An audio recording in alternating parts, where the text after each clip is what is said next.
In the middle of a desert is a community built on tourism served by 2.3 million residents, about 5% of the total passengers that come through the town's airport each year.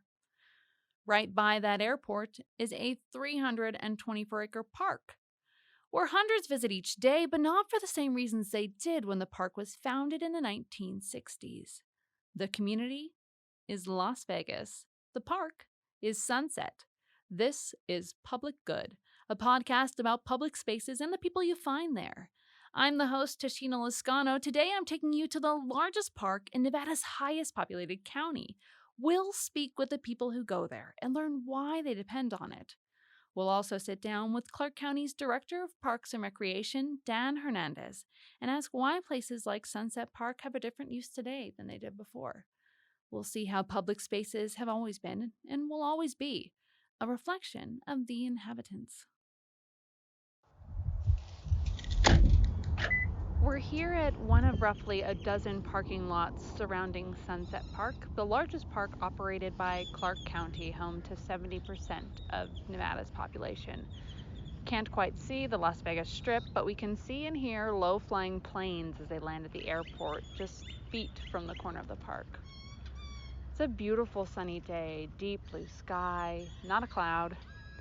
Entering at the park's midsection to our south are baseball fields, a dog park, and the only remaining dune system in Paradise Valley, covered in wind-blown sandy hills shaped like half-moons, dry desert plants, birds, and rabbits.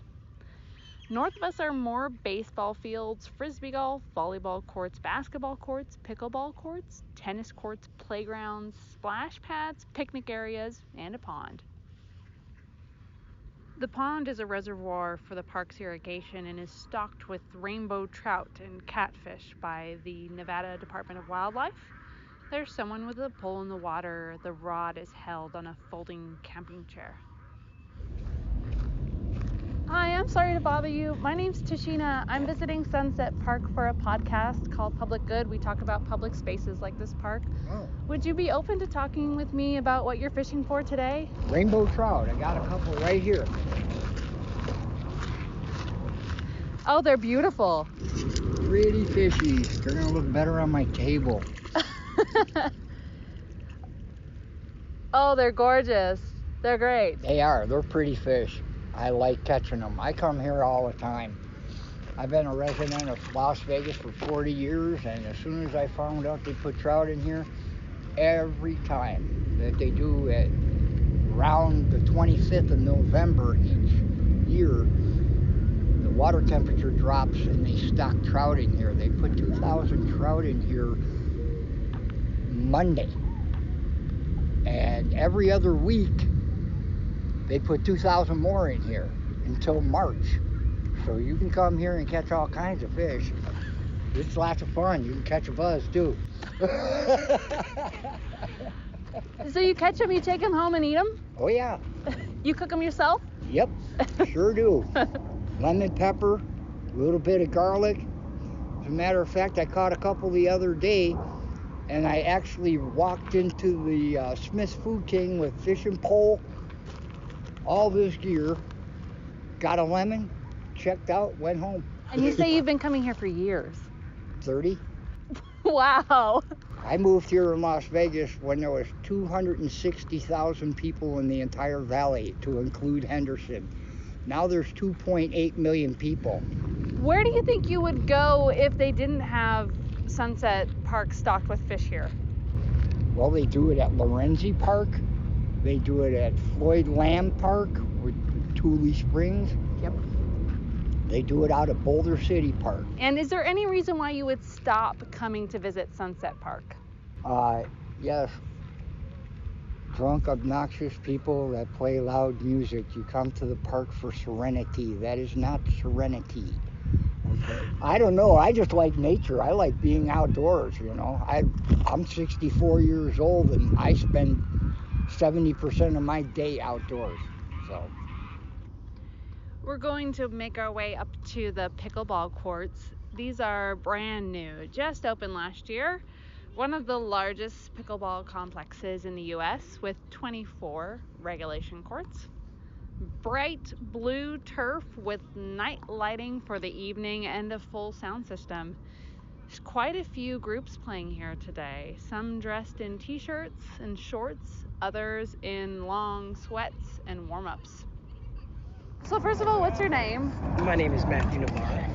And where are you from? I'm originally from Michigan. I moved out to Las Vegas about 7 years ago. When was the first time you heard about these pickleball courts here at Sunset Park? Here at Sunset Park, it was probably about 2 years ago. And I saw it posting on Facebook on a pickleball group that I follow. What is pickleball? It is a cross between tennis and ping pong, and it's really fun. It's a great way to get everybody involved. It doesn't matter your age. It doesn't matter your, it's just one of those things that everybody can play. So it's really fun and really interactive. Yeah, there's a lot of people out here today. Absolutely. I know that before there were the pickleball courts here, they had basketball courts, tennis courts, and a roller hockey rink. Mm-hmm. They still have some of those facilities here, but do you think that this pickleball court gets a little bit more play? Oh, absolutely, yeah. But it's one of those things where this park is very lively, so you have people that, especially on the weekends, playing all of the things you just mentioned. You got pickleball, basketball, over down to our right, volleyball. So it's a lot of different recreation you can do here at Sunset Park. Do you think it's strange that one of the nation's largest pickleball complexes is here in Las Vegas next to the airport? I do, actually. I did think about that, but it is a nice, awesome, open area over here. Las Vegas, I don't know if many people know, it's kind of windy. So pickleball in general, even if it's by the airport, it's always going to be a little windy out here. So I do find that it's strange. It's kind of loud sometimes. Where did you used to play before you came to this complex? I used to play at Durango Hills. It's on the other side of town, honestly, but they had 8 courts. I learned about them on a news channel saying that pickleball was open to the public, and I didn't know what it was. We went to go try it out, and a few years later, we find ourselves here at Sunset. What do you think about this facility? It's amazing. There isn't one like this. And when people come and visit and they see this place, they're in awe. For a reason. There's a lot of courts, and they're really, really well kept. That's, I think, my favorite part about it. Doesn't matter where you're playing around this park. Every court is really nice. Regulation nets. Everything is well kept. Thanks to some of the people that run this facility too. So. And if I remember correctly, the governing body for pickleball was established in the 1980s. This park was bought by Clark County in the 1960s. Do you think that the founders of the park would have ever imagined that we would have like a nationwide leading pickleball court here at Sunset Park? I don't think anyone could have predicted this. One, the name is a little funky, so when people hear it, they kind of disregard it. It's one of those things you have to try and understand why people love it. But I don't think anyone could have seen this coming. I mean, I didn't know what this was 2 years ago, and now it's literally everything to me and my family. So, no, I don't think anyone could have seen this coming. Is there anything that would stop you from coming back to the pickleball complex here at Sunset Park? It's getting to a point where this is really booming as a sport, so a lot of people are showing up, and sometimes it gets crowded. Some people at the park here today were here last night, and the night before that, maybe every night for the past several weeks. Evening temperatures have been in the 30s and 40s, so they're wearing a lot more layers than the pickleball players. They even have their warm winter hats and gloves. Have you been to Sunset Park before? Yeah, I've been here about 3 weeks or so. Are you from Las Vegas? No, I'm from Pittsburgh. I'm from south of Pittsburgh. It's called Monongahela. It's Indian, and it's one of the rivers that goes to Pittsburgh. One of the 3 rivers. Yeah. What brought you here to Las Vegas? I don't know. I just always wanted to come out to California and come out west, so I just picked Las Vegas. Did you know anyone here? No, I don't know anyone here or back home anymore. What do you think about the park? I like this park. It's nice. I didn't even know there was a pond here until 2 days ago. Yeah. I seen some fishing poles, people carrying fishing poles. I go, where are they going? Is there anything you would want to change about the park? No, I don't think. All the placards. I don't like seeing the placards, obviously. They're there for a reason, but yeah. You would rather that it was just natural environment? Well, I don't see anybody dying out here, and then have to memorize them, memory for them and stuff, Yeah, it could be tough. Yeah. Do you see any like officials? Do you see any like people taking care of the park? Do they do a good job taking care of the park? Yeah, I just clean up a lot. I know a lot. I try to clean up after myself, but not too many people do. It's always plastic, but people are always picking it up. I see them trimming trees and picking up garbage. Do you think that you'll keep coming back to Sunset Park? Yeah, maybe, probably. I was just thinking about that. Yeah, that's weird. Cause I don't want to be out here forever, So, but I'll probably come back. If you weren't here at Sunset Park, where else would you go to hang out? That's a good question. I don't really like anywhere else around here too much. When I found the park, I like it here. I don't know why. So, I don't know. What bothers you about the other places? Um, well, it's not very clean out there.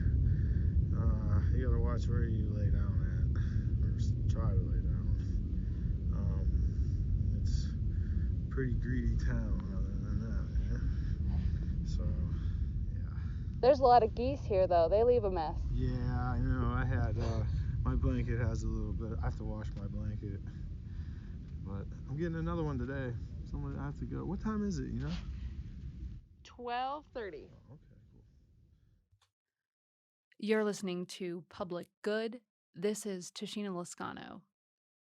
Visiting Sunset Park and speaking with others there, their conversations resonated with conversations I've had in the past. The fisherman proud of his catch, the competitor settled in a training place that feels like their own, and the person that doesn't quite have a home. Over the course of a few years, I would get in my car after work when it was dark and the sun had set. I would drive out to the far east side of the Las Vegas Valley to a dirt lot. It was a storage area for heavy equipment, trucks, trailers, and landscaping equipment. Someone close to me was squatting there. He would spend his days building things and fixing things that he hoped to sell online through one of his multiple accounts on eBay or OfferUp. He had to keep creating new accounts because he was always getting locked out or reported or shut down, just like he was always getting locked out of his phone or losing his phone or somebody stole his password. Even when he had a chance for a home of his own, he didn't want it. Honestly, I think he didn't want to live in a house by himself. It would have made it official that he was really alone. And I think living with others was tough too, because people didn't want to live with him. From my experience, he can be mean. Like, people don't want to be living in a home with somebody who yells at them or throws and breaks things. To live with that person, you would have to be willing to sacrifice your place of safety on the altar of someone else's anger every single day. Every waking moment in that house with him. Some people can't live in houses. Sometimes it's for reasons of resources, and sometimes it's not. Maybe the picture we have in our minds of what a house is doesn't work for everyone. Maybe there are humans that don't feel like a building with 4 walls, central air, and a cable hookup is a home. Maybe some of those humans are inside Sunset Park. 1,000 years ago, the Paiute Indian tribe also inhabited the area that is now Sunset Park. The land transitioned to early ranchers at the turn of the 20th century. One rancher was Mary Hobbart, who by the 1960s earned a reputation as the land's unofficial caretaker through her actions to keep it from vandalization and homeless settlement. Until after 3 years of persistence in her official role as Paradise Town Board Chair, she persuaded politicians to purchase the area in 1967 and turn it into a public park. Easily, the area's largest, most urban park, Sunset Park is said to be the crown jewel of the county's park system, the city's unofficial central park. So large, I can easily get lost. So green, many animals still call it home, and so central that many of the area's underhoused population make it their shelter as well. Even though these 324 acres have successfully transitioned to become one of the city's most prized outdoor public spaces, an oasis for all types of family activities, and an award winning destination for recreation, it remains a point of reliance for people displaced and lacking homes.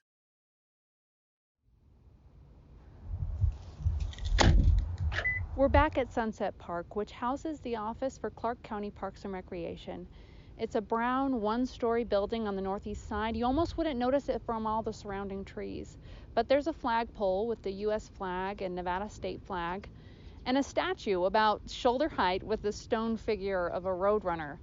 We're here to see Dan Hernandez, Clark County's Director of Parks and Recreation. Mr. Hernandez, thank you so much for taking the time. I understand that you've been Clark County's Director of Parks and Recreation since 2017, and you've been in Nevada for a little over 5 years. Can you tell me a little bit about what brought you to Southern Nevada and how you came into this role? I've been in Parks and Recreation most of my career. I started back in 1985 as a full-time employee with the City of Santa Barbara. I retired as director for Culver City, California in 2017 after 6.5 years there. I heard about the position out here. I spoke to some people who thought it might be a good opportunity for me to stay in the field and not be at a level where I was involved in a lot of bureaucracy. So I took the position here as the assistant director in charge of operations in 2017. After a year, I was promoted to director, so I took over the operations of this department, and I've been the director since 2018. And so it's been a good opportunity. It's been a great second career. I was looking back at Clark County's 20-year master plan created in 1999, and at that time they had estimated that the population would double to a total of 865,000 people by 2020. We now know that was far below actual. It was more like 2.3 million. How has that growth impacted the county's ability to ensure quality programs and services? Fortunately, we've had a very supportive Board of County Commissioners here at Clark County that have put in a lot of resources, and recently, about 3 years ago, passed a bond for development of open space and parklands and recreation centers. So they've been very supportive of understanding the importance of recreation infrastructure in any community. So we are still been going like gangbusters. We have a new recreation center going in about a year at Silverado Ranch. It'll be the first one at that side of town. We've had at least a dozen small pocket parks go in. Here at Sunset Park, we have new tennis courts going in. The pickleball complex went in about a year and a half. It's the largest in the state currently. That went in here at Sunset Park about a year and a half ago, and it's extremely popular. It's during the days, it's very hard to get court time there. And we have some more pickleball courts going in. We have some large regional parks that are being under construction now, including the Hollywood Regional Park, which is going to be a fantastic addition to our park inventory. So the county continues to put in resources in areas that we really do need to stay on top of, and that is to make sure that we have enough recreation and open space amenities for the people that continue to move to Clark County. Speaking of those big investments that the county is making, looking back at the budget for 2021, the county spent about 6% on capital expenditures of its total approved budget. The year before that, it was about 5%, and in 2019, it was 9.6%. What is the reason for that, and what happens to those funds when we don't use them in a year for capital investments? They stay in the general fund. Those are general fund dollars. So if they're not allocated, or if they go unused, they go right back into the general fund. So it's not like we lose them. They basically go back and can get reallocated later on to different projects. I know that way back in the day, again with that 20-year master plan that was made right before the turn of the 2000s, that the goal back then and even now in urban areas was 2.5 acres of parkland per 1,000 residents. How are we doing on that goal? We're still pretty close to that. I mean, those are kind of arbitrary targets depending on what part of the community you're living in. They do count things like our Wetlands Nature Preserve. It's 25,000 acres, I believe. So we do have plenty in terms of within the developed community. We try to stay as close as that as possible, but we're limited to city boundaries and what really is available within the municipal areas. We're able to address that a lot easier out in our rural areas because obviously there's more open space for us to do that. And in calculating that ratio of parkland to residents, does the county include private facilities like golf courses or private parks? It depends how the inventories are taken. Usually not. Private facilities are not really lumped in with public facilities, although they not to take away the importance of having those facilities.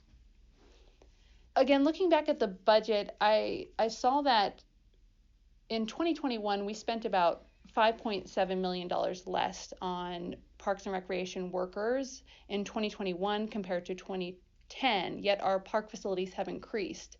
How has your workforce changed? Well, actually, it went down. COVID was one of the big issues when it came to that because we simply were still trying to gear back and get people back up into the workforce. Our workforce right now has grown tremendously here in the department. We've added approximately 20 full-time positions to our staff of what was 100 full-timers that have started over the last couple of weeks. And that has been a challenge because it's hard to get people back into the mindset where it's safe to come back out, come into the workforce. The mentality's changed over a couple of years where people value telecommuting, working out of homes, but we're just not in that line of work. You have to be in a park, you have to be in your facility to serve the public. So we've actually been showing significant growth in our community. We still have a lot of part-time positions that we're challenged with in our SafeKeep programs as well as our aquatics. Lifeguards are at a big shortage right now. It's not just us, it is nationwide. So we're trying to address those issues as well. So that's still a challenge for us. What would you say is the biggest challenge facing park systems in Clark County? I think right now the biggest challenge is getting those part-timers back out into our facilities and into our pools in the areas where we really do need part-time help. Right now, we've had to reduce pool hours. We've had to contract out some operations with private groups that provide contracted lifeguards because there simply is not enough lifeguards to meet the demands for the facilities we operate currently. So that's our biggest challenge is getting the part-timers back into the workforce. And is that primarily an outside economic issue, or is there something that's you feel outside of economic issues that's contributed to that strain on the workforce? I think it's outside issues. We are a public agency, and private agencies and private businesses can offer more salary-wise than we can. So for us, yes, we are staying up on top of the minimum wage, but so many other organizations are offering more than minimum wage or signing bonuses or longevity bonuses. It's hard to compete against those things. So that we've been finding that a challenge. Although the county has been addressing the wage disparity by increasing our part-time salary wages. But again, it's hard to compete against the private sector. What does the housing crisis have to do with Clark County's park system? The housing crisis in terms of affordable homes, is that what you're or the rental market? It has both have been going up lately. And again, that goes back to wages. The more expensive it is to live, the more people need to earn to cover those expenses. So if they're able to go work, for example, at a fast food place, make $20 an hour, why would they want to work at a rec center at $15 an hour? So along those lines, I think that's where we see our impact in public service. Thinking about the residents that are served by the park system, how do you think the role of parks change at all in the face of rising income inequality? We have to maintain affordability for our programs. That's the thing. People just aren't in a position right now where they can pay more to go swimming or attend an exercise class. So our philosophy here has always been to keep the fees down, keep it affordable. And we do have great exercise facilities and fitness equipment at our centers, which are significantly cheaper attendance rates than, say, going to a club fitness of some type.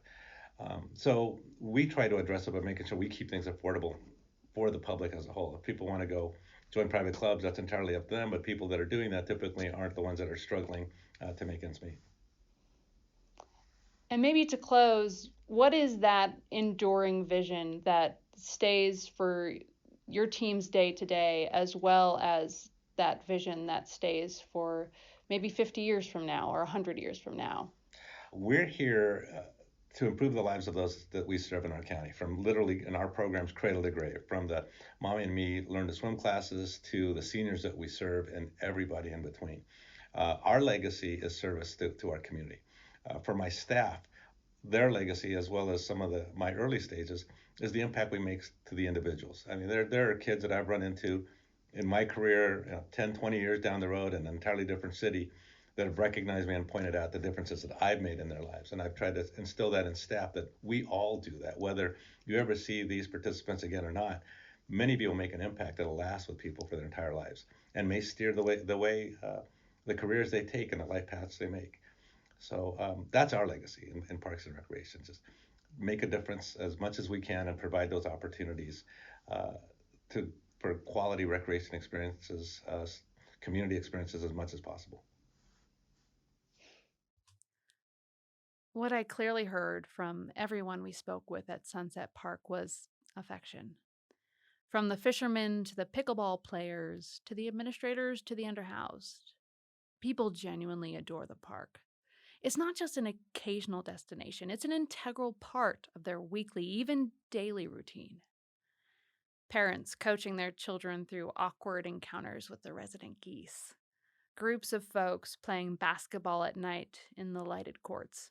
Anxious pets tugging their owners along rough patches of grass, lovers holding hands, taking a long walk. People just sitting in a place that expects nothing of them, a space that makes no request, demands no exchange outside common courtesy in mutual existence. Now, 55 years since the park was established, the level of high-frequency traffic we see today from area residents is exactly what park founders would have wanted. But they couldn't have predicted all the activities and amenities that keep people coming back. Investments in new sports like pickleball and disc golf, and in new splash pads with crazy waterworks for the kids, and in seasonally stocked fish in the pond. All of these attract ongoing daily traffic from across our community. And because of the park's central location, open access, and clean environment, it continues to act as a refuge for people who aren't served by traditional housing, the audience that park founders specifically hoped to deter.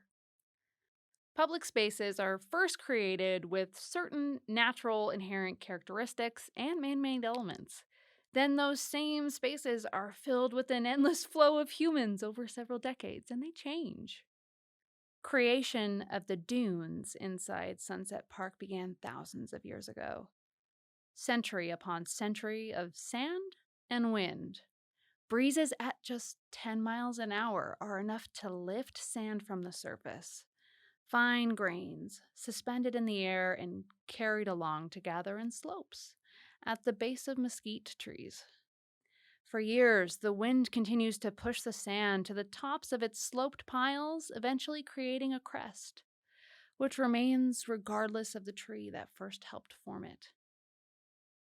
How can we expect to steward a land that's accustomed to being cared for by gusts of wind and grains of sand?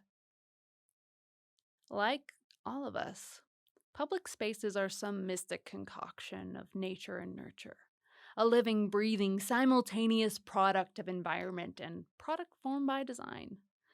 What will Sunset Park be like once we've shaped it for another 55 years? Will it have trails specific to biking? Will the dog park still cater to dog owners? Will we still see and hear airplanes overhead? Will some of us still sleep there? There in the community of Las Vegas, the place is Sunset Park. I'm the host, Tashina Loscano. This is Public Good, the podcast about public spaces and the people you find there. Join me for the next episode, where we'll visit 2 different public libraries operating on Las Vegas Boulevard, one to the north and the other to the south. Plan to tune in. Thank you for being part of the public good.